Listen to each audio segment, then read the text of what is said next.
H என்ற முதல் எழுத்து உள்ளவர்கள் வேகமாக பேசும் திறமை உடையவர்களாக இருப்பார்கள். அது மட்டும் இல்லை, மின்னல் போல் யோசிக்கும் ஆற்றல் பெற்றவர்கள். செயலிலும் வேகத்தை காட்டுவார்கள். பிறர் யோசிக்கும் விஷயத்தை கூட உணர்ந்து பதில் சொல்லக்கூடிய திறமை இவர்களுக்கு உண்டு. சுலபமாக பழகும் சுபாவம் உடையவர்களாகவும் இருப்பார்கள். மனதில் என்ன தோணுதோ அதை சொல்லும் தைரியம் உடையவர்கள்.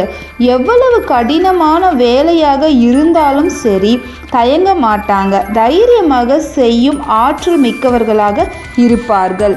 கோபம் அதிகமாக வரும். இதுவே இவங்களுக்கு பெரிய மைனஸ் பாயிண்டாக இருக்கும்.